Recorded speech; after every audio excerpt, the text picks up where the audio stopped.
How to add Facebook pixel to Facebook ad account. So if you want to add a Facebook pixel to your Facebook ad account, then first you need to open up your browser and then you need to search for Facebook Meta Business Suite. So once you've searched, you need to make sure that you have logged into your account.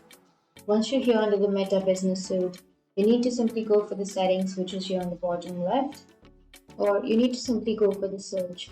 Here on the bottom left, you will have the search option. Go for the search. So once you're here on the search, you need to search for pixels.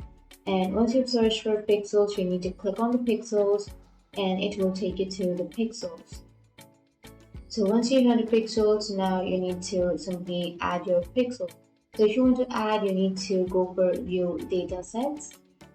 And here you may have an option of add pixel under your pixels. So for now, I don't have that option. But if you have the option to add your pixel, then you need to simply go for add and then you can add your pixel here. So under your pixels, you may get an option of FB pixel or test pixel or anything, right? So you can add any pixel that you're comfortable with. And that's it. From here, you can add your Facebook pixel to your Facebook ad account. And if you have any questions, feel free to comment below. Thanks for watching.